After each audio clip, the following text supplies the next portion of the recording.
Apéro spécial top des moins de 25 ans. Les moins de 25, comme font les arbitres. Enfin, comme ça. Tout à fait. Il y a combien de All-Star à Phoenix? 7. On s'installe tranquillou en faisant la bise. Attention, spoiler, cet apéro risque de créer une montagne de débats, de discussions, de haine, mais aussi d'amour. Alex, comment ça va? Bon, écoute, ça va plutôt pas mal. Je trouve ça hyper intéressant. Ça fait plusieurs apéros qu'on s'intéresse à la Oui. jeunesse de NBA. On a fait des sophomores, les rookies et tout. Mhm. Donc là, il y a ESPN qui nous sort un magnifique classement, hein, des joueurs de moins de 25 ans fait par Bobby Marks, Mike Schmitz et Toute la je ne clique. sais plus quel est Riri, le troisième Fifi et lion. Loulou, je crois. Voilà, c'est ça. Alors, il n'y a pas que des mauvaises choses, on va y revenir. Mais donc, c'était l'occasion d'en discuter parce que c'est vrai que c'est intéressant. C'est entre les mains de qui est l'avenir de la Grande Ligue.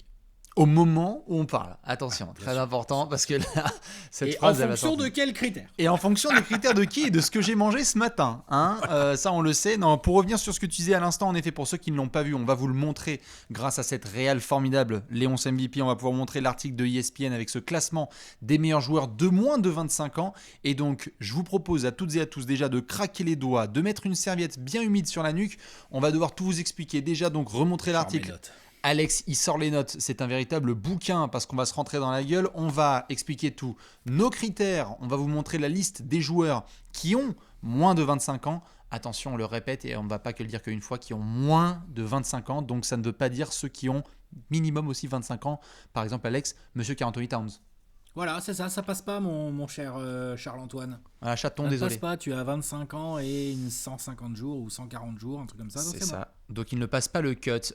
Par contre, tout ce qui est né aux alentours de 1996 jusqu'en 2001 et un petit peu avant de 95 en attendant la fin d'année, eh bien on va pouvoir en parler. Beaucoup de talents sur les postes extérieurs, intérieurs. On avait déjà fait par le passé des vidéos avec des thèmes similaires. On avait fait autour de qui construire sa franchise, qui sont les meilleurs joueurs de moins de 23 ans.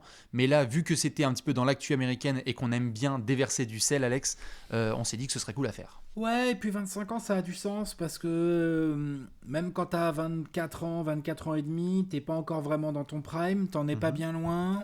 Et donc, il y a moyen de te comparer, même si les critères vont varier, mais avec des mecs de 20, 21, 22. Donc, non, ça a du sens, moins de 25, je trouve. Ça a du sens évidemment. Et puis, on n'oublie pas dans l'histoire de la NBA que faire un classement quand Brandon Roy a 22 ans et quand il en a 28, bah, c'est pas du tout la même. C'est vrai, C'est comme tout ça, à ça fait. peut arriver. Donc il y a peut-être des garçons, malheureusement, on touche du bois, hein, qui dans ce classement, après, dans quelques années, on se dira genre Ah Derrick Rose, Brandon Jennings, avant 25 ans, je pense qu'il piquait fort. ça va, Terry Evans. Ce genre de garçons, tous les grandes légendes du jeu. Donc, on va pas perdre de temps. Alex, il a sorti le gobelet, il a sorti les notes. Et donc, je vais pas perdre de temps, Alex. Je vais devoir montrer tout de suite avec cette réale le top 25 du coup de ESPN. On Vas-y. va le défiler. Attention, 3, 2, 1, boum. Regardez-moi ça. Je vous montre un petit peu les noms et comme ça, on va pouvoir se faire plaisir. Colin Sexton en 25. Lonzo Ball en 24. Jarrett Allen en 23. John Collins en 22. Tyrese Haliburton en 21, DeAndre Ayton qui ouvre le top 20, Anthony Edwards le rookie en 19, Domantas Sabonis, eh oui, regardez, il est au bord, hein, 24,9 ans, hein, donc il y est presque. Michael Bridges, coucou Alex, un premier membre des Suns dans le coin. Trey Young, Deuxième des Suns, t'as déjà dit Ayton. oui c'est vrai, pardon, il y en a peut-être Attends, mais nous, on 3. a un big swing moins de 25 ans, mec. C'est ça, attends, on arrive. Regarde-moi, il y a aussi un big blasphème hein, aussi à Atlanta. 16e Trey Young, Mais on est 15e bien, Ja là. Morant. Oui, tu vas voir, tu vas voir. Michael Porter Jr. en 14, Jamal Murray en 13, Jalen Brown en 12, Brandon Ingram en 11, Shai Gilgeous-Alexander qui ouvre le top 10 avec le Thunder, Bam Adebayo, il n'y a pas tout à fait 24 ans, Devin Booker en 8 avec 24 piges, Ben Simmons qui est en 7, De'Aaron Fox en 6e place, top 5 ouvert par Jason Tatum, Donovan Mitchell, LaMelo Ball, pas encore 20 ans, il est top 3, Zion Williamson, 21 ans à peine, hein, 20 ans et des poussières, et monsieur Luka Doncic. Ce classement, il est drôle. C'était bien, on s'est bien marré quand on l'a vu. Il n'y a pas que des mauvaises choses. Bon, il y a des choses assez difficiles à tolérer, faut être franc. Tout dépend dans quelle maison tu te places. Dans quelle Euh, franchise j'étagère. voilà. Il y a des choses assez réalistes. J'ai trouvé, moi, je peux pas faire que des critiques. Non, c'est D'une sûr. manière générale, j'aime assez bien le boulot de Mike Schmitz, de Bobby Marks et Oui. Je l'avais, c'est Kevin Pelton. C'est Kevin Pelton qui l'a fait aussi. Le C'est troisième luron, non? Oui, c'est Pelton qui l'a fait avec eux. J'aime assez bien, je suis pas toujours d'accord avec ce qu'il raconte, mais dans l'ensemble, j'aime assez bien la façon qu'ils ont de présenter les choses et de les étudier et de les analyser. Donc forcément, il y a des choses dans ce classement avec lesquelles je suis comme ça d'emblée, j'ai envie d'être assez d'accord. Après, c'est assez dur, hein, ce qu'ils ont fait. Un top 25, c'est balèze. Ouais. Maintenant, il y a des moments où je suis là genre, attends. What? Lui, il est devant lui. Donc, attends. Lui, il est 10 places devant lui. Quelle est la logique? Non. Quelle est la logique qui a été utilisée pour comprendre que lui est derrière lui? Bon, eux, ils ont parlé que de potentiel. Hein. Ils se sont fait attaquer de toutes parts avec ce classement. Bien sûr, bah c'est bien joué au niveau éditorial. Hein. Même en interne par des gars comme Stephen A. Smith qui ont dit Really? That is blasphemous. Les éternels Kendrick Perkins, machin, les grands experts. Et dédicace à Paul Pierce, hein, évidemment. Oh bah magnifique Polo. Polo. Oui, il a choisi une autre carrière. Attends, il choisit une autre carrière. N'hésitez pas à suivre Paul Pierce sur Instagram. On ne mange pas de ce pain, mais c'était obligé de faire une dédicace. Comme dirait Shaq, Paul Pierce. Paul Pierce. Mais donc bon, ils se sont fait attaquer de toutes parts. J'ai vu Bobby Marks notamment se défendre le classement en mode oui mais non, mais on s'est intéressé uniquement au potentiel. Oui. Bah j'ai envie de dire lol. Dans ce cas-là, fais pas de classement. Alors tu dis juste le classement du potentiel. C'est ça exactement. Et en plus, même en s'attaquant qu'au potentiel, tiens, on peut commencer par là vite fait, je t'en cale une comme ça. Donc, d'après ESPN, le potentiel de LaMelo Ball est supérieur à celui de De'Aaron Fox, Donovan Mitchell et Devin Booker. Oui, c'est ça. Et Jason Tatum. Oui. Bah, et moi, je suis pas d'accord. Oh, pareil. Et puis le I am not agreeing. Do not agree. I do not agree. Et puis le potentiel de Ja Morant est largement inférieur à celui de pareil de De'Aaron Fox et de tous ses copains de la main quoi. Bah, bien sûr, et Trae Young, il a déjà atteint son plafond, hein, ça on le sait.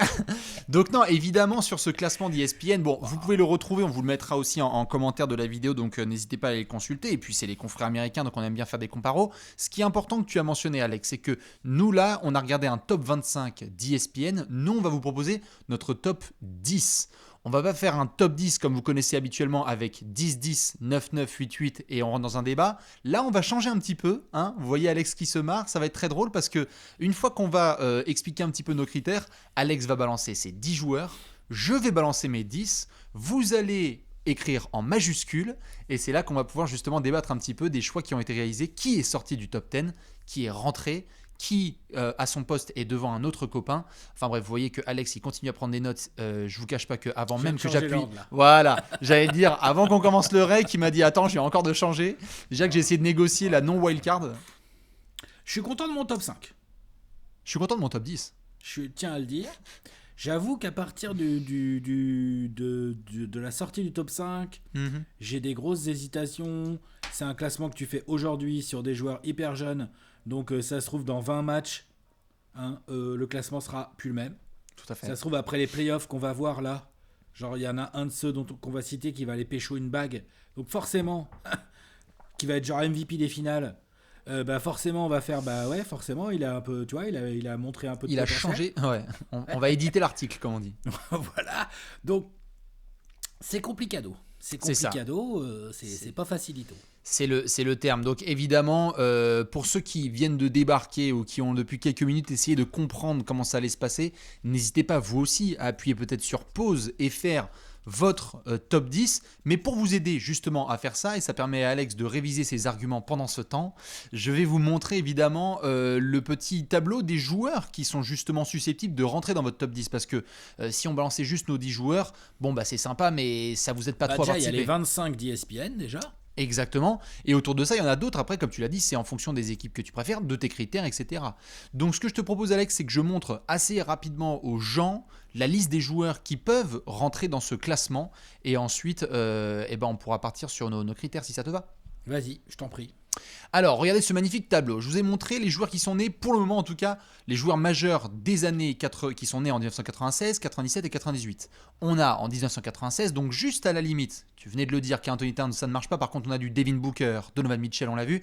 D'Angelo Russell, il ne compte pas puisque là, même s'il était dans le classement, il est du 23 février, donc il a eu ses 25 ans. Miles Turner, pareil. Par contre, on a Jaylen Brown, Domantas Sabonis, Ben Simmons.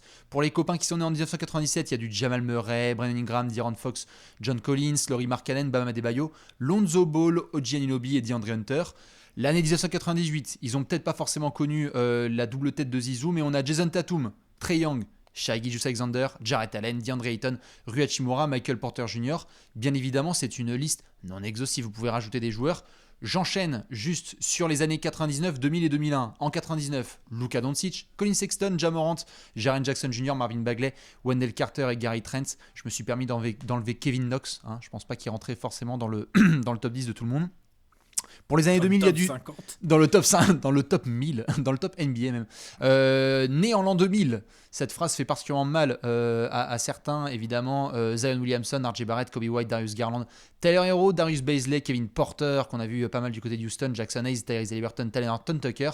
Et il y a des garçons qui sont nés en 2001 en NBA. On n'a pas encore de 2002. Ce sont évidemment les rookies Anthony Edwards, LaMelo Ball. Il y a du Pat Williams, du James Wiseman, du Théo Maledon et du Isaac Okoro. Je sais pas combien j'en ai dit, il y a dû en avoir quoi, une soixantaine ? Il y a du monde. Il y a une cinquantaine, ouais, à peu près. On va pas perdre de temps, Alex, on va tout de suite parler de ces critères, parce qu'à chaque fois c'est la guerre lorsqu'on a parlé de critères. Comment est-ce que tu as fonctionné, toi, quand on s'est dit qu'on allait se faire un apéro spécial top des joueurs de moins de 25 ans, comment est-ce que tu as essayé de les classer ? J'ai pris en compte le potentiel. Mais pour moi, le potentiel n'est pas une finalité, c'est un critère. Ouais. Puisqu'un potentiel, c'est bien, encore faut-il pouvoir le réaliser. C'est vrai. Des joueurs à potentiel qui font rien en NBA ou qui font deux grosses premières saisons et derrière, ça a du mal à se concrétiser, il y en a eu, il y en a tous les ans, en fait. Bien sûr. Ensuite, j'ai regardé le niveau actuel auquel le mec est déjà. Alors, évidemment, un mec qui est rookie ou un mec qui est déjà là depuis 3 à 4 ans dans la ligue, c'est pas pareil, mais en même temps, c'est le jeu d'un classement. Bien sûr. C'est qu'à un moment donné, tu sais, c'est un peu comme quand on classe les mecs en all-time et qu'on me dit, ouais, mais la longévité, la longévité, c'est pas un défaut. Non, bien sûr. Donc là, le niveau actuel, les éventuels paliers de progression qu'un mec a franchi, je trouve ça très intéressant de voir qu'un mec a démarré de là, et il est passé en 3e année, bam, il a passé un gros cap, et en fait là il est en 4e année, il vient de repasser encore un vrai beau cap, quoi. Du coup tu te dis, pourquoi il en passerait pas un autre en 5e année, en fait, tu vois. Bien sûr. C'est des jeunes, mais je suis désolé, quand tu as déjà été une ou deux fois All-Star, moi ça joue dans mon... les distinctions. Moi, ça joue dans mon classement. Évidemment. Voilà. Ensuite, le côté all-around. Les mecs qui défendent vraiment pas ou très peu, deux côtés du terrain, ça compte. Le côté, c'est bien de savoir scorer, c'est bien de savoir faire des passes aux copains aussi. Ou est-ce que t'es fort au rebond, ou est-ce que t'es efficace, ou bien tu vois, sûr. genre le côté être un peu fort dans. Plus t'es fort dans plein de domaines, mieux c'est, je pense. Bien sûr, on a aussi des garçons dans les critères, juste je me glisse parmi les critères. Vas-y. On a notamment, vous l'avez connu, évidemment, le phénomène aussi, pour certains, ce qu'on appelle un peu le phénomène Michael Carter-Williams, c'est-à-dire ce qu'on a déjà pu voir par le passé, c'est est-ce que tu fais des grosses stats dans une équipe qui performe, ou est-ce que tu fais des stats correctes ou très grosses dans des équipes qui sont fortes? Est-ce que tu rends tes coéquipiers meilleurs? Parce qu'on voit souvent en NBA des franchises qui sont complètement désarticulées. Un joueur arrive, il est bourré de talent, mais surtout, il y a plein de munitions sur la table. Et donc à ce moment-là, ça score à tout va, ça remplit la feuille de stats, ça joue à la TTFL. Mais est-ce qu'il est forcément meilleur intrinsèquement qu'un autre qui lui s'intègre bien dans un collectif qui va justement essayer de chercher le top 8 de sa conférence? Là-dessus, moi je l'avoue que ça a pu faire la différence quand même. Pas faire des statistiques dans le vide, ça c'est important. Pas faire les statistiques dans le vide. Donc on en arrive à un autre truc, c'est le leadership, et est-ce que tu peux éventuellement construire une franchise autour de ce mec? C'est un critère aussi important parmi d'autres. Bien sûr, tu peux avoir ça. Il y a, moi je t'avoue qu'il y a toujours un truc qui m'intéresse. C'est marrant que tu mentionnais la course à la construction d'une franchise autour d'un joueur, parce qu'il y a forcément des trophées qui vont rentrer en compte. Certains parlent déjà de MVP, comme tu disais, ça parlait de All-Star. D'autres en fait sont déjà leaders d'une certaine catégorie.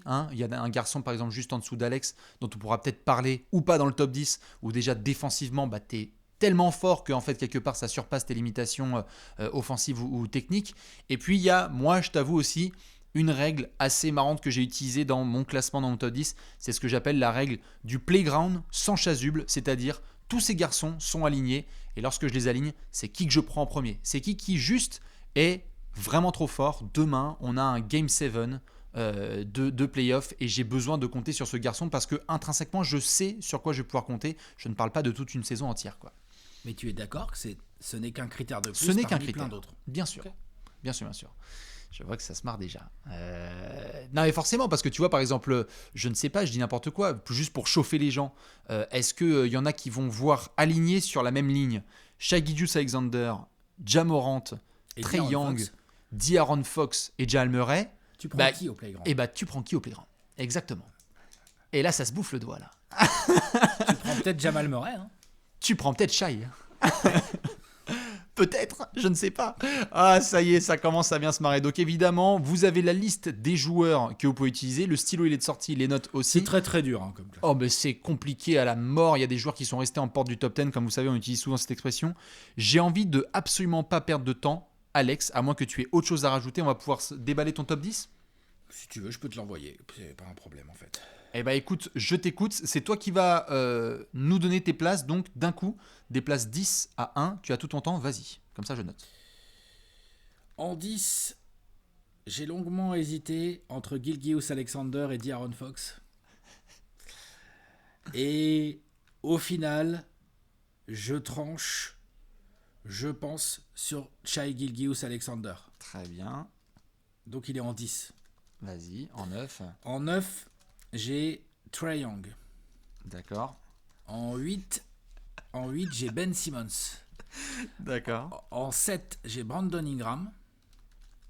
En 6, j'ai Bam Adebayo.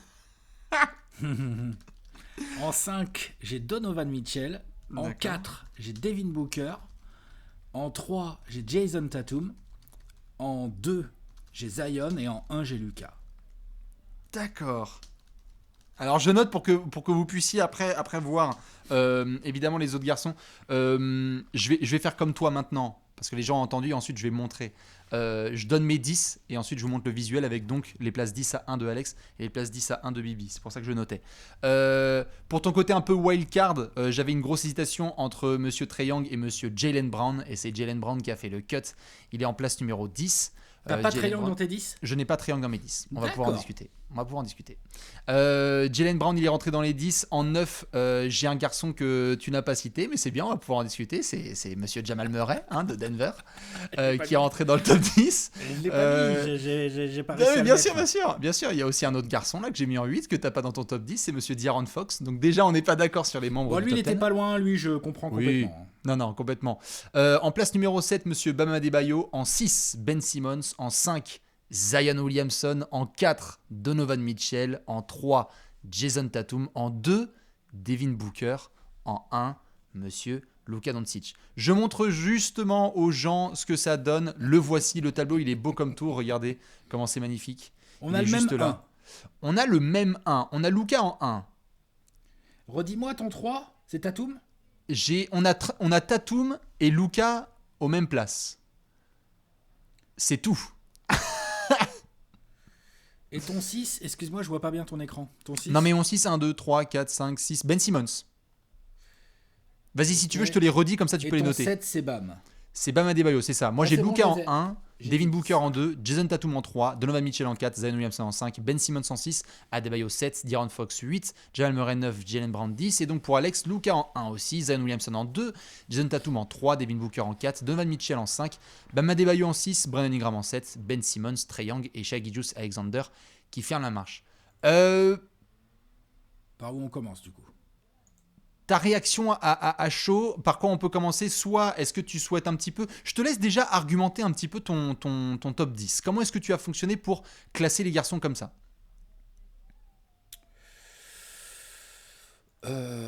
Alors, déjà, ce qui est assez intéressant, c'est qu'on a mis Luka en 1 tous les deux. Oui. Ça peut paraître une évidence, mais on peut en parler quand même. Luka Doncic, pour moi, regroupe à la défense près, parce que, attention, on va en parler de la défense dans ce classement, mais on a quand même tous les deux mis en 1 un relativement faible défenseur. T'es d'accord ? Un défenseur Pour très ne pas moyen. dire Oui, une voilà. cible. Très moyen. Allez, Genre, très moyen. tu je joues vais être contre gentil.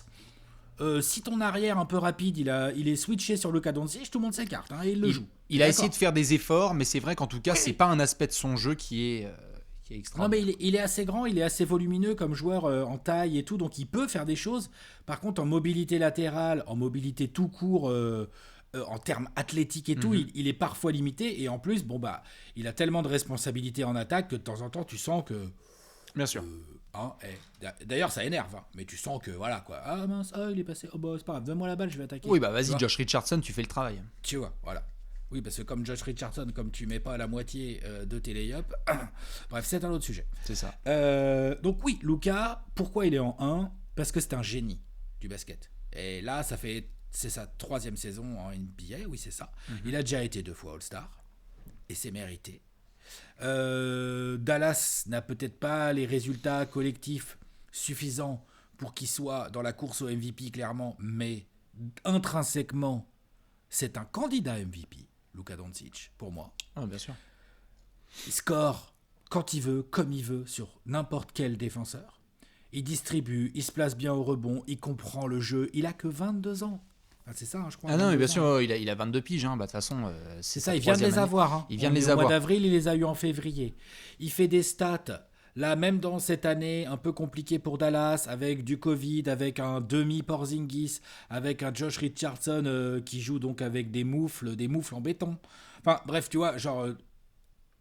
il y arrive quand même. On a critiqué à un moment, il y a eu un apéro ou deux, on a critiqué sa régularité à 3 points. L'autre, il regarde les apéros, donc il s'est mis à tout mettre quasiment.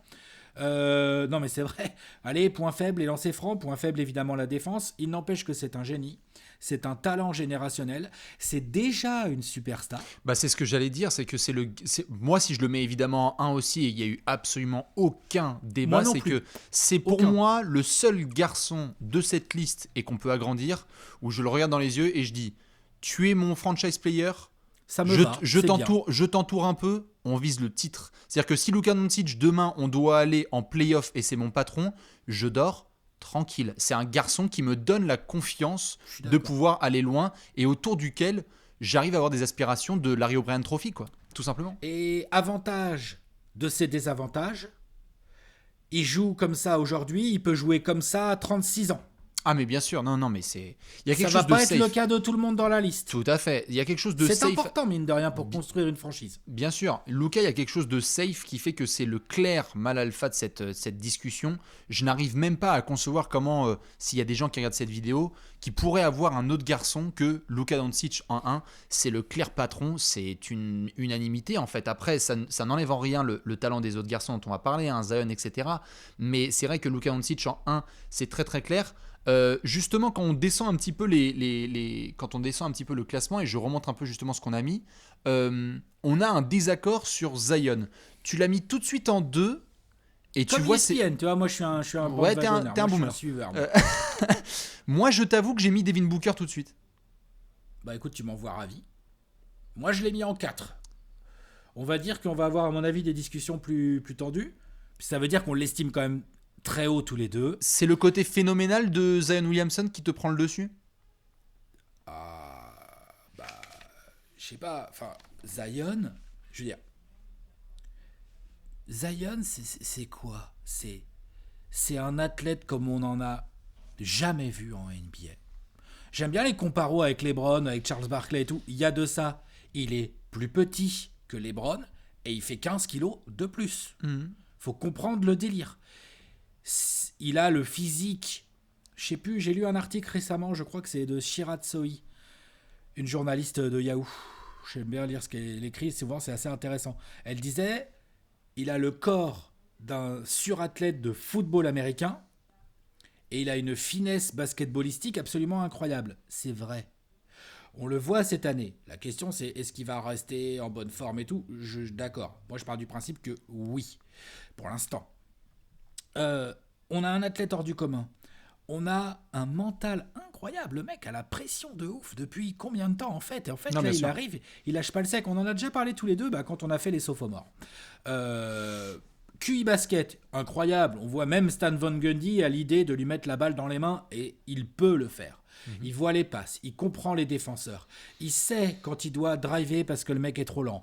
Il sait quand il doit faire parler sa puissance parce que le mec est un très bon contreur et donc faut le pousser un peu et comme c'est un tronc d'arbre, eh ben hop, il se fait son petit espace nécessaire pour utiliser sa papate gauche. Il utilise, mais tellement bien la planche. C'est Ouais. un truc de malade Bien mental. sûr, moi j'ai pas de problème avec le phénomène Zion. Donc attends, j'arrive au oui, bout vas-y, de vas-y. mon truc. Mon truc, c'est de dire, en fait, il a que 20 ans.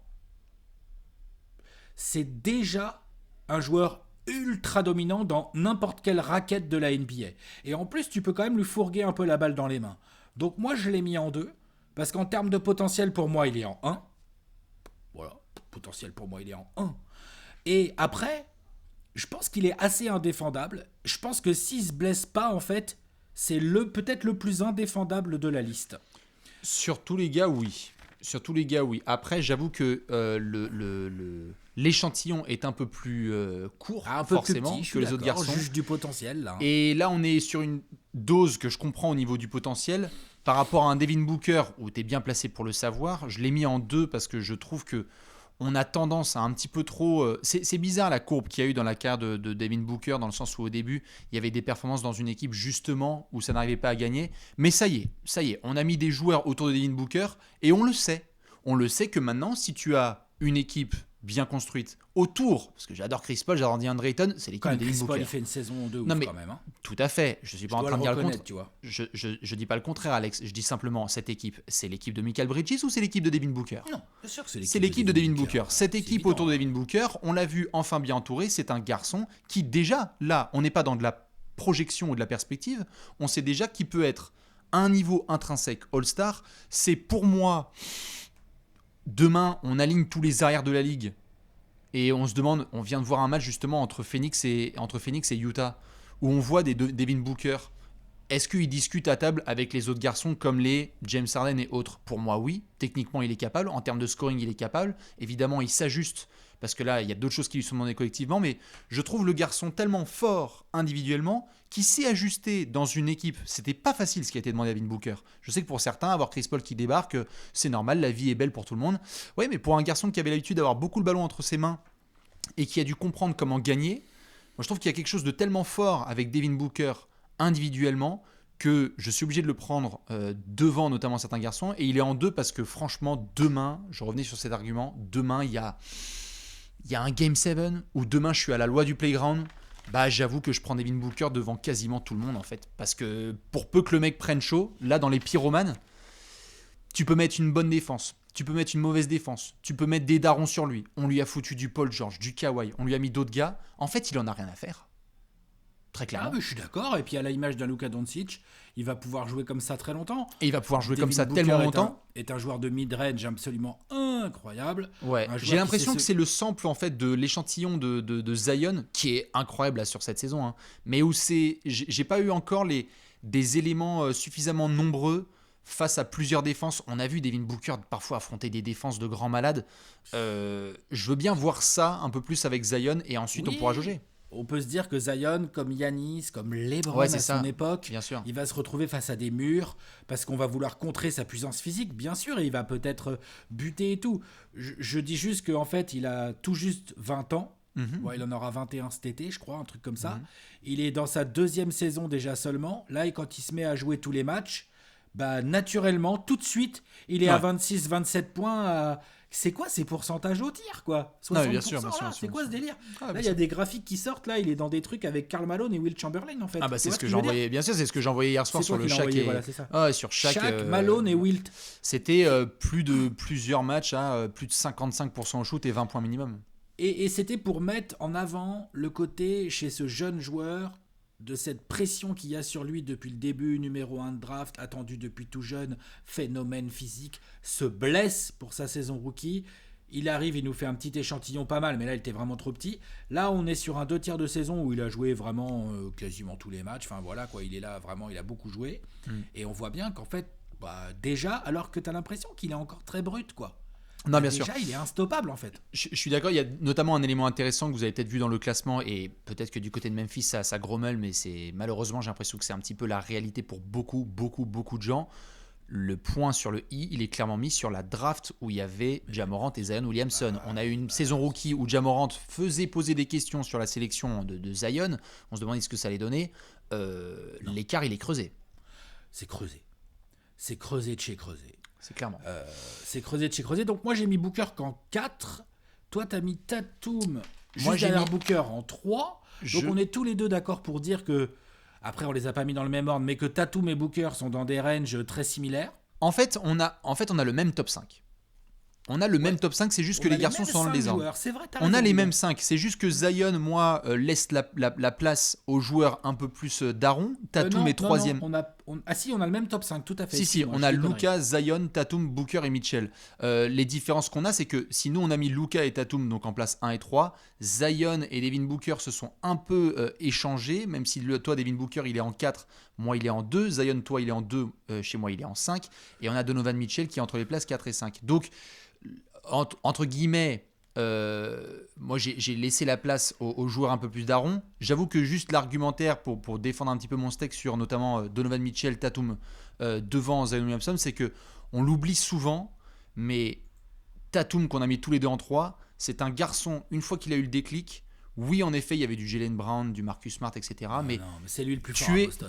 Complètement, et tu es déjà en finale de conférence. Jason Tatum, on n'arrête pas de se marrer et à dire oui, bon ok, il a des bons contours, il fait penser à Kobe, etc. Mais au-delà de ça, c'est un joueur qui a tellement progressé et qui est tellement fort individuellement que pareil, Boston peut se dire, si on aligne bien les pièces, Tatum, ça peut être le genre de garçon qui nous emmène minimum dans le dernier carré, quoi. Complètement. En fait, moi c'est vrai que du coup, par rapport à toi, ce qui est assez intéressant de regarder, c'est que moi j'ai mis Zion devant Tatum, Booker, Mitchell, et toi tu as mis Zion juste derrière Tatum, Booker, Mitchell. On s'en fout de l'ordre. Exactement. Mais enfin, on s'en fout pas, mais on peut en discuter pendant des heures. Mais si demain il y a des gens qui viennent me voir, qui me fait What the fuck, Alex, nanana, entre Tatum, Booker, machin. Pour moi, Tatum et Booker, c'est les fils spirituels de Kobe. Donovan Mitchell est une sorte de fils spirituel de Dwayne Wade. Allez, je dirais ça comme ça, tu vois. Donc, ce sont des jeunes joueurs qui ont grandi avec des idoles dans les années 2000 et qui aujourd'hui ont tellement de talent qu'ils arrivent un peu à les copier, à s'en inspirer. Tatum est certainement le meilleur shooter à 3 points des 3, même si en termes de pourcentage, c'est un peu différent. Je crois que la saison de Mitchell est la meilleure en termes de pourcentage à 3 points, mais la moins bonne en termes de pourcentage au tir global. Ouais, de toute façon, quand tu joues à Utah cette saison, je crois qu'à 3 points, c'est ta saison en carrière. Booker, lui, a le meilleur pourcentage au tir global. Pourquoi ? Parce que Booker, depuis qu'il est arrivé en NBA, il est habitué à se faire son tir tout seul. Et que maintenant qu'il a des Chris Paul, des Jay Crowder, des Michael Bridges, un pivot qui roule et tout. L'autre, les décalages, c'est un truc de malade. Et en plus, en mid-range, je veux dire, déjà qu'il était fort. En plus, maintenant, il joue à côté de Chris Paul. Donc je pense qu'à l'entraînement, il y a des concours de mid-range. Et donc, ils ont remis au goût du jour les Suns. Faut pas oublier que les Suns, ça joue très lent. Ça joue vraiment demi-terrain très lent, en fait, les Suns, bien cette sûr. année. Et ça n'empêche pas Devin Booker de scorer. Donovan Mitchell fait une saison absolument magnifique. Je te laisse sur Donovan Mitchell juste après. Je dirais juste un truc. Si je l'ai mis, entre guillemets, que 5e, c'est parce que quand même, intrinsèquement, j'arrive pas à le mettre devant des Booker et des Tatum. Moi, je n'y arrive pas. C'est vachement étonnant, hein, le cas de Donovan Mitchell. Et en effet, il faut qu'on en parle un peu parce que c'est un garçon qui, objectivement... quand tu es le meilleur joueur, après oui on peut débattre encore avec les Conley, les Rudy Gobert, etc., mais c'est quand même Donovan Mitchell, le trompe pas. Quand tu es le joueur, le meilleur scoreur et le joueur le plus fort de la meilleure équipe de NBA cette saison, tu te demandes où est le respect. Il y a eu toutes ces discussions et ces débats autour du All-Star Break quand il y avait la sélection un peu en avant-dernier de Donovan Mitchell, le fait qu'il y en a plein qui considèrent que c'est un tout petit marché qui est pointé du doigt un peu, vilain petit garçon, hashtag LeBron qui dit qu'on les prend jamais aux jeux vidéo. Donc je pense qu'il y a aussi avec Donovan Mitchell un effet jazz, c'est-à-dire que peut-être aussi que Donovan Mitchell, s'il joue dans une autre franchise, et je dis pas ça pour suggérer que ça se passe, il vient de prendre sa prolongation contractuelle, mais peut-être que son style de jeu, tu parlais de Dwayne Wade, son côté athlétique, ultra spectaculaire, s'il était dans un autre marché, ce serait peut-être pas le même classement non plus. Parce qu'avec Utah, la couverture n'est pas la même et donc l'appréciation n'est pas la même non plus. Alors, il a exactement. Couverture médiatique, appréciation certainement pas la même. Par contre, je veux bien le voir dans la situation d'un Devin Booker aux Suns avec une équipe de merde autour Ah mais de lui. tout à fait, bien sûr. Et ben, Dans l'autre sens aussi, ça marche. eh ben, c'est Parce que là, ça joue au ballon. Depuis qu'il est arrivé en NBA, Mais bien sûr. ça joue au ballon autour de Et lui. il avait Donovan Quinn Snyder Mitchell. et ça a joué bien évidemment. Et quelque part la question c'est qu'aurait donné un Devin Booker qui arrive directement, non pas dans une des franchises, À je Utah me ou à permets, Boston. les plus dysfonctionnelles de ces dernières tu années, peux. avec Phoenix sur la décennie 2010. Et là si tu arrives à Utah où il y a plein de jeunes qui ont bien pu se démarquer et être formés, c'est sûr. On a parlé combien de fois des joueurs qui sont bien ou mal draftés, c'est compliqué. Exactement, parce que tu vois, moi quand je vois jouer Devin Booker ou quand je vois jouer Jason Tatum, je rappelle que le plus jeune de ces trois-là, c'est Jason Tatum au passage. Hein. Ah bah, c'est Ouais, le ouais, running ouais, gag. ouais. Non mais c'est le running Hein gag, il a toujours 19 ans, tu sais. Voilà. Quand je vois jouer Tatum, Booker et Mitchell, j'ai quand même la sensation que celui qui est le plus proche de son potentiel max, c'est déjà Donovan Mitchell. C'est la sensation que j'ai. Ouais, c'est une Non, mais sensation. moi. Après, de toute façon, il n'y a pas de stats pour ça. Pourquoi je dis ça? Parce que je pense que physiquement, même s'il est plus athlétique, il est quand même beaucoup plus petit. Et que les qualités athlétiques, tu les perds, pas la taille. Mhm. Donc avec le temps, je pense que des Booker et des Tatum auront plus de facilité à créer leur shoot.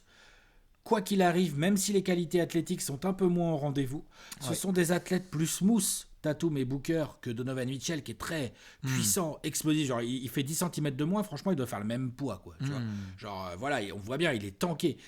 Par contre, ils n'en sont pas moins rapides. Ça monte, hein, on voit Tatum, Booker, de temps en temps, ça monte, ça écrase un dunk. Ah, ça écrase évidemment. Et sans ça problème. faire aussi. Ah. Hein. Donc je les trouve un peu plus faciles à ce niveau-là. Je pense aussi que je suis toujours un peu sur ma faim quand je vois Donovan en création, moi personnellement. Pour Oui, les et autres, puis, je parle. bien sûr.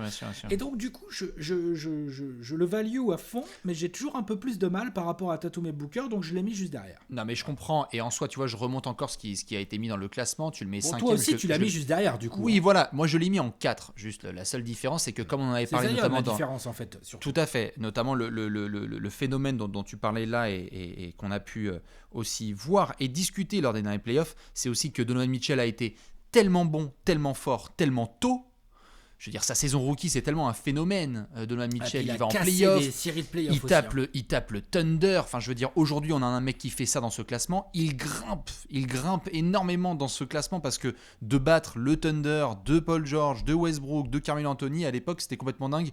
Et donc, du coup, les attentes ont été tellement élevées qu'après, on a eu un petit peu une chute parce qu'on voulait tout. On voulait le paradis pour Donovan Mitchell. Donc, je voulais un petit peu le féliciter là-dessus puisque, tu sais, quand on avait eu la série... contre Denver, on se demandait justement ce que ça allait donner au premier round. Bon, au final, on le sait, ils ont besoin de faire des gros playoffs. Le top 5, on a le même. Là où ça devient drôle, c'est entre les places 6 et 10. Je les rappelle, place 6, Alex, il a mis Bam Adebayo, j'ai mis Ben Simmons. Place 7, j'ai mis Bam Adebayo, il a mis Brandon Ingram. En place 8, De'Aaron Fox pour Bibi, Ben Simmons pour Alex. Trey Young et Shai Gilgeous-Alexander finissent le top 10 d'Alex. Et moi, c'est Jamal Murray et Jaylen Brown. Là, pour le coup, on n'a que 2 joueurs similaires. C'est donc Ben Simmons et Bam Adebayo. Donc toi, tu mets pas Brandon Ingram dans ton top 10 des mecs de moins de 25 ans, c'est ça? Non, ouais. D'accord. Il était à la discussion avec Jaylen Brown et je peux entendre. Mais je trouve, pourquoi alors du coup? je trouve viens que, juste savoir. bien sûr, Jaylen Brown, techniquement parlant, Non, Brandon Ingram, pourquoi tu le mets pas? parce qu'il a la concurrence avec d'autres ailiers, en fait, dont par exemple Jaylen Brown, et qu'en fait, en l'état, il a fallu que je classe des mecs. C'est-à-dire que si tu veux, quand je prends un mec comme Brandon Ingram, je me dis, ok, il est là, soit pour un, comme je dirais dans mes critères, soit pour un Game 7, soit pour construire ma franchise, soit pour essayer de performer, quel que soit le contexte, sur toute une saison. Quand je vois Brandon Ingram et qu'il est aligné avec Jaylen Brown, Jamal Murray, De'Aaron Fox, Ja Morant ou d'autres garçons, c'est pas forcément le mec que je vais prendre en premier, tu vois. D'accord. Il est fort, c'est indéniable. Offensivement, Ils sont c'est tous un forts, crack de toute complet. Je veux dire, c'est sûr, il est trop fort. De toute façon, à partir du moment où tu grattes le top 10, c'est que t'es dedans, ou que t'es dans un top 10, c'est sûr que t'es énorme. Mais je trouve que, tu vois, déjà, je n'avais pas le sentiment qu'il y ait 2 joueurs des Pélicans qui soient 2 des 10 meilleurs joueurs de moins de 25 ans. Après, c'est juste un détail, mais tu vois, je pense pas. Je trouve que c'est encore à confirmer. Ouais, je trouve que c'est encore à confirmer. Je veux bien voir ce que vraiment, au max, Brandon Ingram et Zion Williamson donnent. Là, j'ai pu voir un peu Jaylen Brown ce qu'il donne.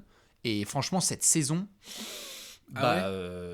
Jaylen Brown, honnêtement, je trouve que des deux côtés du terrain, il me montre des trucs qui me font dire que ouais, à Boston, en effet, tu connais un coup de mou là avec ce qui s'est passé cette saison, mais pour plein de raisons. Mais alors par contre, Jaylen Brown, je le mets dans des discussions avec beaucoup d'autres ailiers, dont notamment Brandon Ingram. Aujourd'hui, ouais, je prendrais Jaylen Brown devant Brandon Ingram. Ah ouais, d'accord. Ok, ouais, non, mais clairement, mais d'accord. Ok, pas moi, hein, clairement pas. Ouais, ok. Clairement pas. Pour quelle raison? Je pense que Brandon Ingram, déjà, il est plus jeune un petit peu. On oublie aussi. Il est plus jeune que Jaylen Brown, il est plus jeune que Donovan Mitchell, que Devin Booker, que Ben Simmons et tout. Il a l'âge de Tatum, il a 23 ans. Il est d'une facilité absolument déconcertante. Moi, je trouve que justement, il pâtit un peu cette saison des mauvais résultats collectifs des Pélicans qui, à mon avis, sont dus à pas mal de choses, pas mal de changements, à la perte de Jrue Holiday, à l'arrivée à la place de Bledsoe et tout. Stan Van Gundy, il a essayé de lui faire porter la balle. En début de saison, on s'est dit, ah, c'est pas mal, créateur et tout, sauf que c'est pas son vrai rôle de base. Bien sûr. Après, on est d'accord qu'il fait une moins bonne saison que la précédente. Je la trouve assez équivalente, alors que je le trouve bien moins bien utilisé. Beaucoup moins bien utilisé. En plus, bon, il y a de la blessure, c'est une saison bizarre et tout. Ça fait partie du classement, hein, ça malheureusement, on le sait, hein, les présences et absences. Bien sûr. Mais non, moi je reste dans le bateau Brandon Ingram. Je pense que Brandon Ingram, il y a des ajustements. Je pense qu'il n'a pas le coach qu'il faut. Je pense qu'il n'a pas les meneurs qu'il faut. Et je pense qu'il doit faire de la place à Zion. Et lui aussi, c'est pas facile ce qu'on lui demande cette saison. L'année dernière, il avait tous les ballons. Et puis là, cette année, il score autant. Hein. Il score autant avec des pourcentages à peu près équivalents cette année. Hein. Grosso modo, que l'année dernière où il était All-Star. Alors évidemment, il n'y a pas eu de All-Star au Pélican. Il y avait déjà Zion. Ça, c'est normal. Par contre, oui, je pense que dans les joueurs de moins de 25 ans, oui, je pense que les Pélicans ont 2 des 10 meilleurs joueurs de 25 ans. Ouais. Okay. Je pense qu'ils sont extrêmement mal entourés et vraiment mal coachés. Ça, en effet, on pourrait y revenir. Sur le côté Bam Adebayo, là, on est tous les deux d'accord. C'est que toi, tu l'as mis en 6, moi, je l'ai mis en 7. Ça ne descend pas plus bas. Là, on est tous les deux d'accord quand même. C'est que quand on voit l'importance qu'il a, déjà, le joueur en lui-même, c'est-à-dire offensif et défensif. On avait vu la saison dernière ce que Bam Adebayo pouvait donner défensivement. Il y a eu des gens qui ont vu, Alex, la prolongation de Bam Adebayo cet été, là, cet automne après les finales NBA, et qui ont dit, franchement, lol, on demande à en voir mieux. Là, sur sa saison, Bam Adebayo, quand on voit les progrès offensifs, quand on voit à quel point ça peut être le pilier d'une franchise, là, sur les années à venir, moi, je pouvais pas le faire descendre plus bas que et puis il a maintenu sa qualité de passe dans le jeu collectif. Ouais. Il a progressé, tu disais offensif, surtout en termes de scoring, il a vraiment progressé. Et il a encore de la marge. Hein. Et il a encore de la marge, ça se voit, il commence à sortir un peu dans le périmètre, à mettre des shoots, il commence à poser un ou deux dribbles au sol aussi. Hein. Je sais pas si tu as vu ça. Ah si. C'est un athlète absolument phénoménal. Il a que 23 ans lui aussi, hein. Il aura 24 ans en juillet. Là pour le coup, on est des deux côtés du terrain, il n'y a pas de souci. Par rapport à d'autres gars qu'on a mis au-dessus, je veux dire, là vraiment, je sais pas s'il est plus fort en attaque ou en défense, tu vois, on se demande, on se pose la question. Donc, non, bah c'est d'ailleurs peut-être, de toute façon, il y a un autre garçon qui va être en discussion au niveau défensif, mais j'allais te dire qui est meilleur que Bam Adebayo défensivement dans les meilleurs joueurs de moins de 25 ans. Il y a la discussion avec le copain de Philadelphie, quand même, Ben Simmons, ouais. Tout à fait, que toi t'as mis en 8 et que moi j'ai mis en 6. Oui, c'est ça. Moi, Ben Simmons, il était vraiment dans cette lutte-là, avec Bam, avec Ingram. J'étais vraiment dans ce truc-là. On sous-estime aussi, je passe en glissant, hein, on sous-estime aussi parfois la défense de Brandon Ingram, qui est pas si dégueu que ça, je trouve. Mais ça n'a rien à voir avec du Ben Simmons. Ben Simmons, de toute façon, c'est pas compliqué. Moi, c'est, entre guillemets, en grande partie pour ça qu'il est dans ce top 10. Je veux dire, sa défense est absolument incroyable. Ouais, et puis son intelligence de jeu, c'est que déjà le mec, on l'a déjà vu dans plusieurs, tout à fait sur la défense, hein, mais je complète avec le côté intelligence de jeu, c'est le fait que Ben Simmons, ok, on se fout souvent de sa gueule avec son shoot, etc., mais t'en avais parlé quand on avait fait, si je dis pas de bêtises, Alex, c'est quand on avait fait le premier confinement, qu'on avait fait des espèces de, tu sais, de suppositions All-Star, si toi t'avais, tu sais, les Bucks avec Ben Simmons en espèce de pivot ou point forward, un peu à la modèle à la Giannis. C'est quand on avait fait notre draft, je sais pas quoi, là. On avait fait notre draft pris un Ben petit Simmons, peu, il l'a mis en pivot. Tu l'as mis en pivot, tout à fait. Et qu'on se posait des questions de Ben Simmons, demain, tu le mets dans une franchise et tu lui dis feu vert, tu n'as pas un Joel Embiid, il y a quelque chose de complètement dingue avec lui, si on peut le regarder ainsi, parce que quand on a vu des sessions où il y a juste Tobias Harris, où on donne les clés du camtar à Ben Simmons et on lui dit tu vas faire en sorte que tous tes coéquipiers fassent un bête de match, que tu vas prendre le relais défensif, que tu vas défendre des postes 1 à 5 et l'objectif c'est qu'on remporte le match, c'est un des meilleurs de cette liste. Il est trop fort. Oui, il est trop fort, il est très très bon à la passe. Il est bien meilleur que ce qu'on veut dire sur demi-terrain. Même si effectivement, et c'est pour ça qu'il n'est pas dans le top 5, parce que lui tu lui files un shoot un peu meilleur, Non, bah, stop. il est dans le top 5 direct. On parle d'un mec de 2 mètres, 8, 2 mètres 10, Ah, ça, 2 mètres 8, 110 kilos, qui se déplace à la C'est vitesse une de Rolls l'éclair. Royce. C'est un athlète absolument phénoménal, qui défend le plomb. Et lui, Ben Simmons, je veux dire, Luka a des gros objectifs. Zion est dans une équipe qui a du mal à performer collectivement. Booker et Donovan Mitchell sont tout en haut de la ligue, mais dans des excellents collectifs. Ils sont excellents tous les deux, mais dans des excellents collectifs. Ok. Jason Tatum, bon, la saison des Celtics, on pourra en discuter, elle est en dents de scie et tout, machin et tout. Ça reste une équipe sérieuse, les Celtics, qui dans les prochaines années et tout. Mais en fait, Ben Simmons, c'est pareil. Ben Simmons, là, on va dire, allez, c'est le super lieutenant de Joel Embiid. Ok. Parce que Joel Embiid, quand même, prend une place folle. Mais quoi, il joue quoi, les Sixers, là? Il joue les finales NBA. Exactement. T'es premier de ta conférence en ayant Ben Simmons en bras droit d'un franchise player et donc tu sais ce qu'il vaut. C'est exactement ça. Tu continues à gagner quand Embiid est blessé. Hein. Et exactement. Bon, et quand Tobias il y a les Harris fait le boulot, mais Ben Simmons aussi. Hein. Ah bah tout à fait, c'est ce qu'on a vu notamment avec le match de Milwaukee qui se ramène à Philadelphie où il n'y a pas Joel Embiid, où il faut essayer de tenir. Et Ben Simmons fait un travail sur Giannis comme on en voit rarement, sauf Comme du très côté de peu de Miami. joueurs peuvent faire. Exactement. Et quand on voit qu'ils sont quasiment au bord de la victoire, en fait, ça me fait penser à ce que tu disais tout à l'heure comme comparaison et comme élément de scénario sur Devin Booker. C'est-à-dire que si on avait eu un Ben Simmons qui arrive dans une franchise un petit peu fucked up, etc., je pense que c'est un garçon qui peut même un peu révolutionner ta franchise, quoi. Il impacte beaucoup trop des éléments trop fondamentaux du jeu. Il la révolutionne, il change le jeu un peu comme un Lamelo Ball a fait un bien incroyable aux Hornets direct en fait. Ouais, bien sûr. Lamelo Ball que ni toi ni moi n'avons Non. mis dans notre top 10. Hein. Parce que, Non mais je sais pas parce que ESPN ils l'ont mis en 3. Ouais, bah, ESPN, tu sais, c'est à chaque fois, je te rappelle, hein, c'est le même Toy Story. Hein, c'est tu prends un jouet et tu le rejettes. Donc c'est soit Trae Young, puis la saison après c'est Zion, et puis après la saison d'après c'est Lamelo.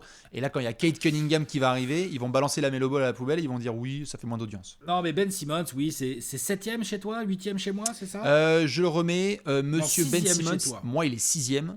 Il y a un chez peu, moi. il y a un peu un côté All I Do Is Win avec Ben Simmons qui me fascine un peu, avec Bam Adebayo aussi qui a fait quand même des finales NBA déjà en étant le deuxième meilleur joueur. Hein. Je pense qu'on est d'accord, Alex, on adore Dragic et tout, mais c'est vraiment le deuxième meilleur joueur du Heat. Le deuxième meilleur joueur et parfois quand le il a meilleur. été un peu blessé pendant les finales, ça s'est vu quand même très très fort ou c'est moi Complètement. Ouais, complètement. Complètement.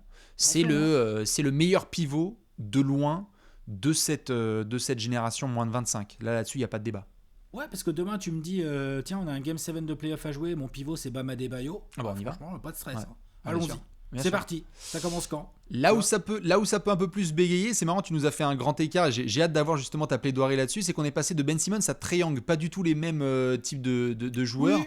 Moi, j'ai pas réussi à mettre mon ami Je suis un Trae peu Young. déçu là, tu m'as déçu là. Là, tu Pourquoi m'as même pas fait ton petit homer à me glisser un petit triangle. Non. Pas quand même quoi, merde.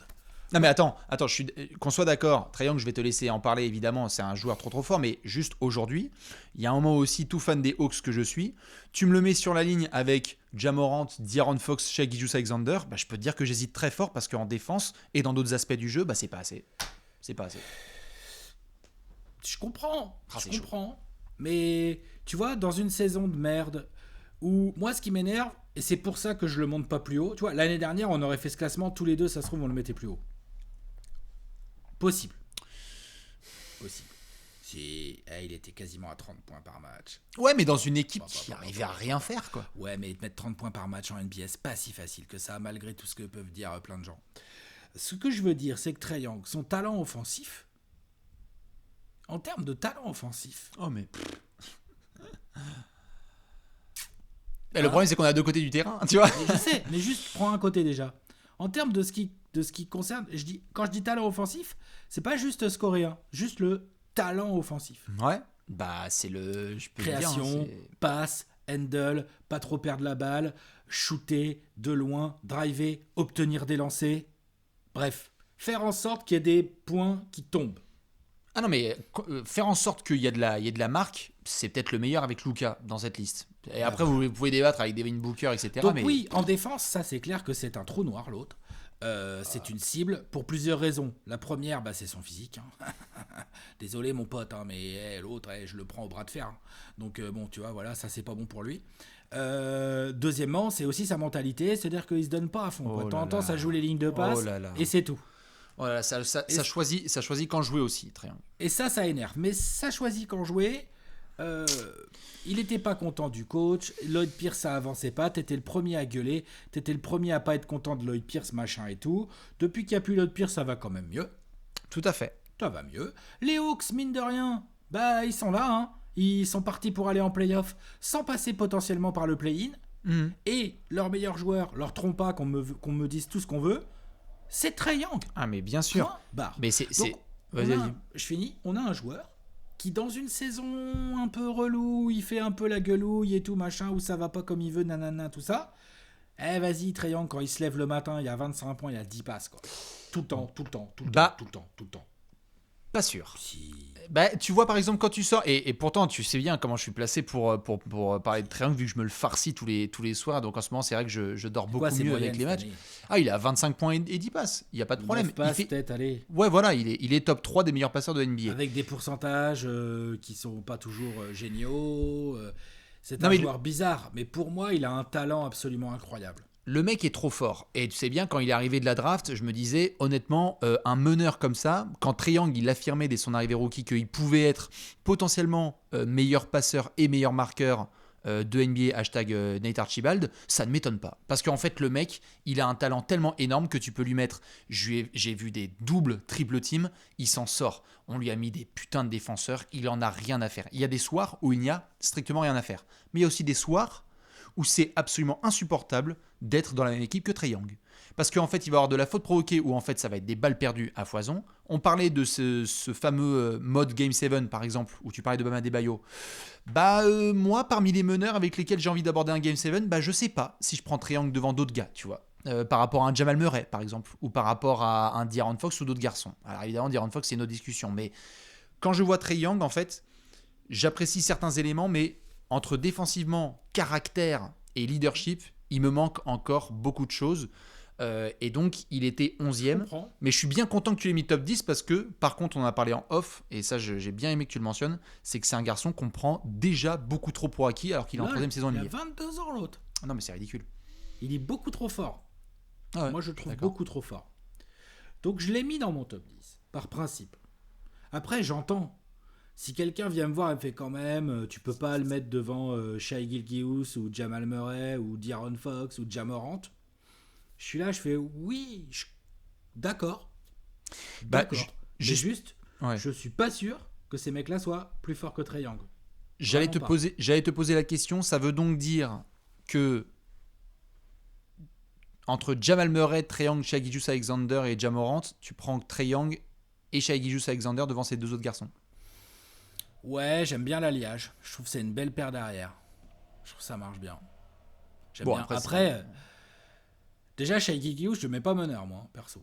Chez moi. Pour moi, c'est un 2. Bon, et donc tu prends quand même Trae Young devant Jamal Murray. Ouais. Okay. Je suis désolé, hein. Toi, tu sais quoi, Trae Young, il t'énerve. Moi, Jamal Murray, il m'énerve. D'accord. Et il joue avec Niko Jokic. Je voudrais bien voir Trae Young jouer avec Niko Jokic, moi. Putain, mais quelle chance il a, Jamal Murray. Ah, mais bien sûr. Il joue avec Niko Jokic, quoi. Et il a step up et il a fait aussi des putains de performances. Il a fait des superbes playoffs. Je suis désolé, cette saison, c'est pas un step up. Hein. Ah non, mais attends, c'est un step up, c'est mieux statistiquement que les saisons précédentes.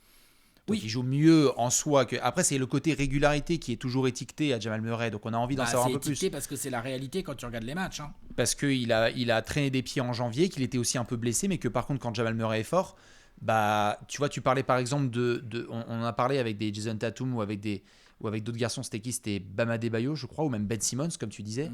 Quand tu as un gros Jamal Murray, en fait, t'es le deuxième meilleur joueur d'une équipe qui joue la finale de conférence, en fait. Alors ça, Trae Young, je suis pas encore capable de le placer, ça.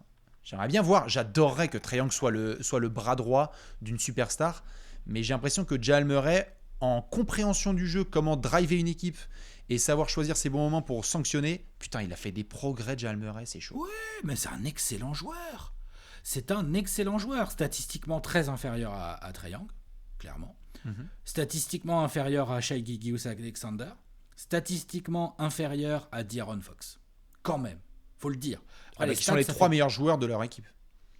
Exactement.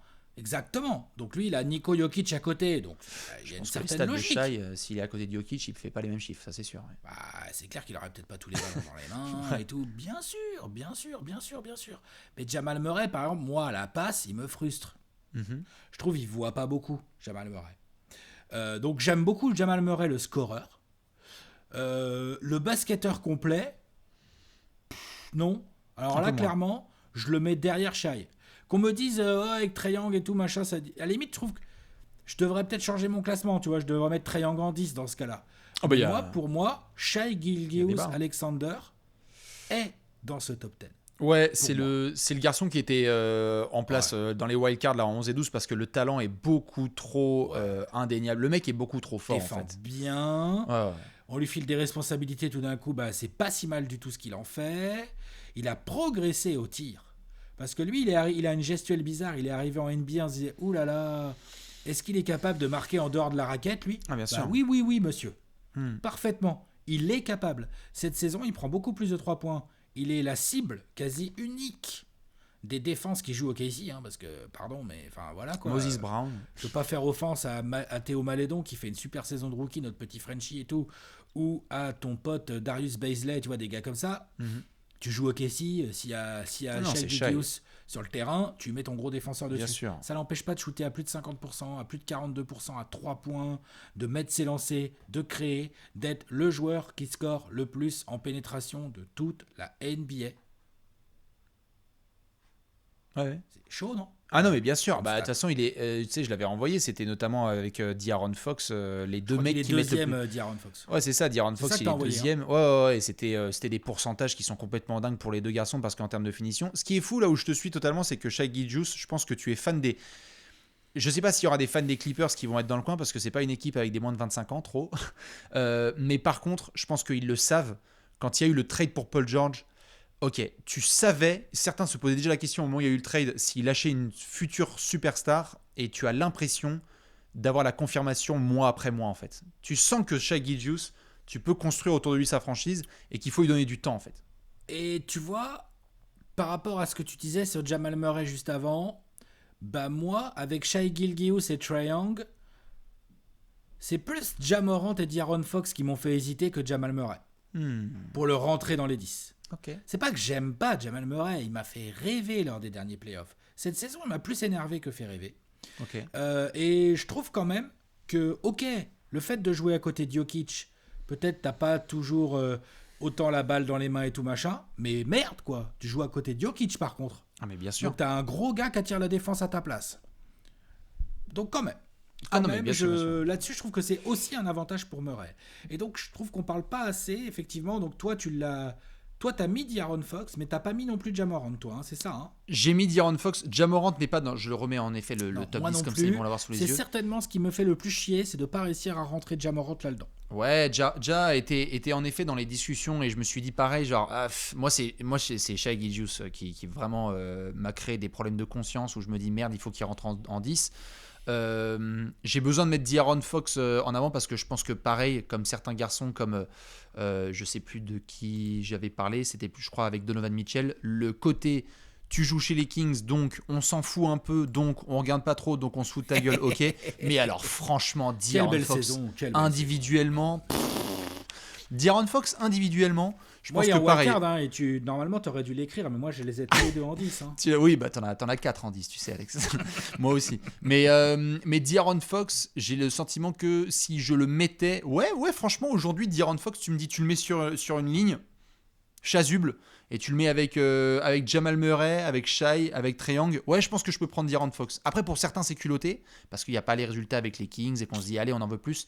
Mais alors le mec me semble tellement fort et là tu parlais d'être ciblé. Ouais, il est ciblé. C'est-à-dire que tu vois, en fait, par rapport à un Shai Gilgeous, il n'y a peut-être pas forcément le même style, mais les statistiques sont meilleures. Le bilan d'équipe est meilleur, mais évidemment, les coéquipiers sont... Les statistiques sont meilleures? C'est vraiment vrai, ça? Bah écoute, je vais checker tout de suite, mais moi, ça là-dessus... Shai.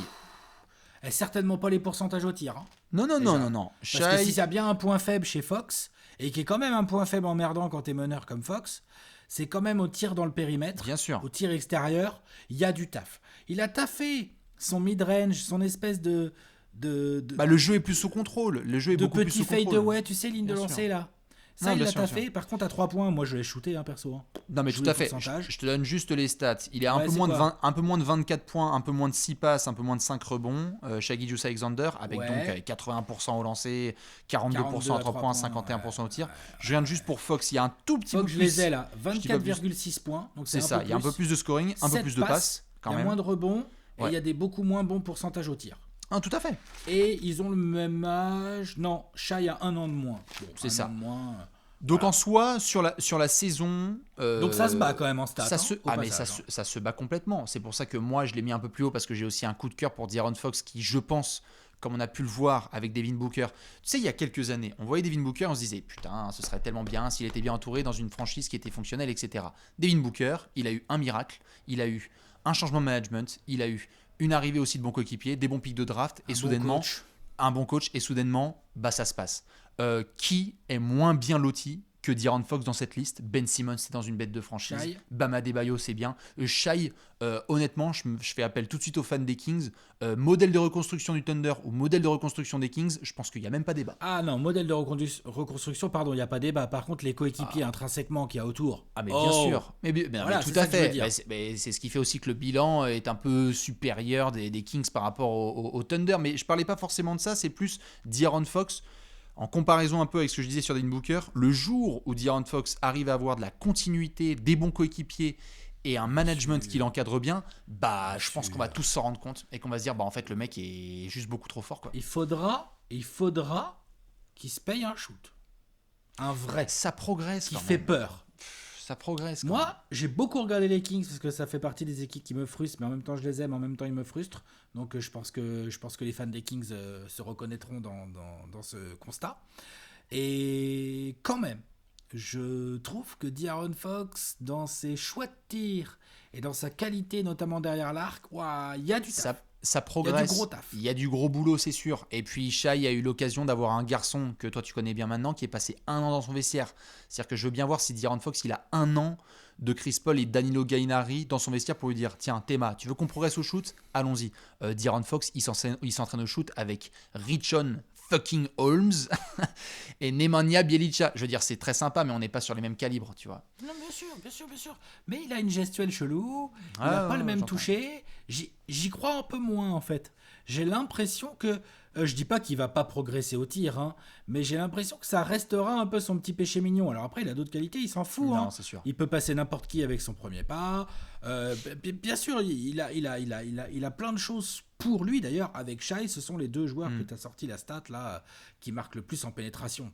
C'est pas pour rien. C'est parce qu'il y a encore pas si longtemps que ça, le shoot de Shai, c'était pas un truc de ouf. C'était là, il se trouve qu'il travaille. Ah, bien sûr, ça travaille, ça progresse. Il a réussi à trouver une gestuelle. Il a réussi à faire en sorte que ça rentre. À la différence des mecs qu'on a cités beaucoup plus haut, et pour moi c'est une grosse différence parce que j'ai vu le classement d'ESPN, donc il y a quand même De'Aaron Fox devant Devin Booker, si j'ai pas rêvé, quand tu l'as montré tout à l'heure. Ouais. Moi ça me choque, ça, je suis désolé. Moi aussi ça me choque. Ça me choque de ouf. Tout à fait, mais après il y a une question de potentiel aussi. Il y a une question de potentiel aussi, c'est-à-dire qu'il y a certains qui se disent que De'Aaron Fox, si tu lui donnes encore de la marge, il peut encore beaucoup... Non, mais c'est pas une question d'âge, c'est aussi une question d'environnement. Ouais. C'est-à-dire que si tu as Devin Booker, il y a 3 ans, il était dans un environnement de merde, il pouvait avoir de la marge pour progresser, et donc du coup, on a vu ce que ça donnait. De'Aaron Fox, juste, je pense que pour certains, notamment dans ce classement, ils se disent, qui est capable de faire ses résultats, ses performances dans une équipe aussi claquée au sol que les Kings, même s'ils ont fait quelques progrès, et surtout en manque de continuité. Je pense que c'est ça qu'ils mettent en avant. Par contre, je suis d'accord, De'Aaron Fox ne doit pas être devant Devin Booker. Moi, Devin Booker, il est 2e. Donc si tu veux... Je crois qu'il est même devant. Enfin, non, Devin Booker, par exemple, tu vois, quand même, moi, je suis peut-être trop accroché à ça. Mais quand même, la qualité de shoot, la faculté à mettre des paniers à haut pourcentage, c'est quand même important. Non, c'est sûr. C'est sûr, c'est sûr.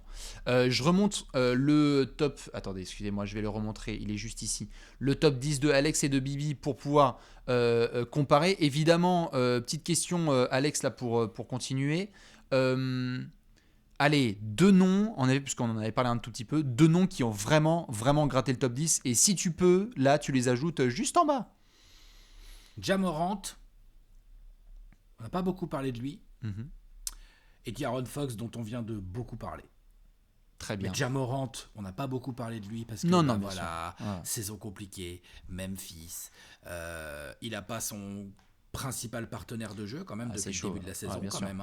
Jaren Jackson Jr., on l'a toujours pas vu sur le parquet quand même. C'est quand même pas rien. Il a aussi un jeu, et Memphis a un jeu global dans lequel d'ailleurs Ja Morant fait tout ce qu'il faut pour être là, mais qui fait que les stats aussi de Ja Morant sont moins clinquantes que celles de Fox, que celles de Gilgeous, que celles de Trae Young ou de Jamal Murray. Pour autant, j'aime beaucoup ce qui se passe à Memphis, et je trouve que ce qui se passe à Memphis se passe autour de Ja Morant. C'est-à-dire qu'on a quand même une équipe là auquel il manque Jaren Jackson fucking Jr. qui a été très bon quand même. Et ben ils sont quand même là en fait, ils vont peut-être ils sont à la bataille, ils vont peut-être aller en playoff. Tout à fait. Et puis pareil, tu me parlais, c'est par fort exemple, quand même. Tout à fait. Et puis tu me parlais de joueurs qui entourent et de stabilité. Ce qu'ils ont réussi à faire là autour de Jenkins avec un nouveau management et des nouveaux coéquipiers. Je pense qu'il y a aussi beaucoup de rookies qui aimeraient, ou de sophomores qui aimeraient être dans cette situation-là où tu as le sentiment d'avoir un pivot qui sait faire son travail, Jonas Valanciunas, des tueurs à gages comme Dion Brooks, Kyle Anderson et compagnie qui savent justement où bien se positionner. Je suis d'accord, je mets aussi là juste, je remonte, je mettrais... Tu mets qui là dans tes deux gars là, Shai, c'est entre Shai et Ja Morant, clairement. Tu mets les deux alors? Ouais, parce que tu vois, après, l'hésitation que j'ai, si tu veux, c'est que je mets Shai Gilgeous-Alexander et je demande un débat autour de la même table, ils se sont joués là récemment, entre Trae Young et Ja Morant. Parce que je prends encore quand même Trae Young devant Ja Morant, faut pas déconner, mais il y a quelque chose quand même d'assez fascinant et d'une marge encore tellement élevée, je trouve, individuellement pour Ja Morant. C'est-à-dire que Trae Young a déjà montré des trucs assez extraordinaires à titre individuel. Je pense que Ja Morant a encore beaucoup sous le pied et j'aimerais bien voir ce que ça donne dans les années à venir. Ça peut être en fait Ja Morant le meilleur joueur et donc meneur d'une équipe qui peut aller un peu loin en play-off. Et j'aimerais voir ça avec Trae Young, mais je ne suis pas sûr. Voilà pour le classement. On a bien débattu, on a bien rigolé. Un petit mot de la fin pour toi, mon cher Alex, sur ces garçons. J'avais envie de te poser justement une petite question, mais vas-y d'abord. Pose ta question. Le garçon... Aujourd'hui, là, tu as envie, là, tu venais de parler de Ja Morant, mais le garçon aujourd'hui, peut-être justement qui est né en 2001 ou en 2000, ou celui sur lequel tu veux poser quelques pièces à suivre absolument pour refaire une vidéo dans 2 ans et tu te dis, ah, lui, putain, c'est sûr, lui, ça fonce. La Melo Ball. Là, ESPN, bon, ils se sont complètement enflammés, ils l'ont mis 3ème. Pour moi, c'est de l'enflammage total, même s'ils sont cachés derrière le côté potentiel, machin et tout, ça tient pas, je trouve que ça tient pas. Par contre, on peut pas nier que avant, bon, le pauvre il s'est blessé au poignet, mais avant de se blesser au poignet, la Melo Ball a démarré remplaçant. Très très vite, James Borrego il a fait bon, d'accord. Alors en fait, c'est mon meilleur joueur, donc je vais le foutre titulaire. Il a même pas 20 piges. Qu'est-ce que je dis? Il a même pas 19 piges. Tu lui donnes le ballon, tu as une bonne attaque. J'exagère un peu, je force le trait volontairement, mais c'est un peu ça quand même. Ah non, mais bien sûr. Non, qualité de choix, qualité de handle, qualité de passe, vision, quoi qu'il arrive, il te crée de l'attaque. En plus, il a été clutch. En plus, il nous a déjà montré qu'il gère des situations compliquées comme un daron. Enfin, lui et Tyrese Haliburton, parce que dans la cuvée de rookie, tu as Tyrese également, moi c'est mon... en lequel je crois beaucoup. Ouais. Sont 2 joueurs qui jouent un peu déjà comme des darons alors qu'ils sont tout jeunes. Ouais. Après, je donne un plus à la Melo Ball pour le côté joyau, talent pur. Ah mais bien sûr, il y a un côté un peu intergénérationnel avec la Melo Ball, je suis d'accord, il y a un garçon dont on n'a pas trop parlé et c'est peut-être lui, celui que j'ai le plus hâte. Alors ça va peut-être faire un petit peu trop de focus sur Denver, mais nom de Dieu, Shai Gilgeous-Alexander, il a le même âge que Michael Porter Jr. Je veux bien voir MPJ dans 3 ans. Je veux bien voir Michael Porter Jr. dans 2-3 ans, on va être là. Mais merde, en fait, offensivement, Jason Tatum, Michael Porter Jr., comment est-ce qu'on fait? C'est qui le plus indéfendable en fait? MPJ la deuxième option offensive de Denver, ça se trouve, c'est Michael Porter Jr. Si ça se trouve, c'est Michael Porter Jr. Où on revient en 3 ans et on se dit, tu sais que quand ils ont laissé passer Jeremy Grant et qu'ils ont pris Michael Porter, bah en fait c'était la meilleure solution. Parce que les mecs, ils ont libéré le Kraken, quoi. MPJ me fascine parmi quasiment tous ces gars-là parce que je me dis, ok, il y a des limitations défensives, ok, il y a plein de choses encore à revoir. Il y a des limitations défensives, t'es sympa limite. Ah mais c'est des limitations avec un L majuscule, c'est LD, tout à fait. Mais par contre, au sport de mettre la balle dans le panier, enfin, c'est ridicule. T'as vu comme il est grand, parfois quand il va au rebond. Tu sais, on est là, on fait, ah oui, c'est vrai qu'il fait 2m08 en fait. Ah, j'avais zappé. Ah non, mais il vient de prendre le rebond sur la tête du pivot. Ah ouais. Non, mais je suis même pas étonné, tu vois, si dans 2 ans on se regarde, on fait, bah en fait, le meilleur marqueur des Nuggets, c'est Michael Porter Jr. Alors, c'est peut-être pas le meilleur joueur, mais peut-être que c'est le meilleur marqueur parce qu'en fait, quand tu donnes 35 minutes à ce gars et que tu lui donnes 20 shoots, bah t'as tout le temps 7 à 8 lancers francs. Ouais, c'est ça. Ce mec, je l'attends très très fort, à voir ce que ça donne évidemment en défense. Merci mon cher Alex, c'était bien beau, c'était fort instructif, en espérant que les gens vont apprécier. On attend les commentaires en majuscules. Waouh, tout à fait. Pas la peine d'insulter. Ouais, tout à fait. Ou sinon, si vous voulez le faire, c'est @trashtalk_fr ou @ballneverlies, ou si vous voulez aussi @lballneverlies aussi. Insultons-nous sur Twitter, ça c'est bien, c'est ça. Exactement, dans la joie et la demi-heure. On vous fait plein de bisous, on se retrouve très vite pour plein d'apéros, on vous attend dans les commentaires. Des bisous et à très vite. Ciao.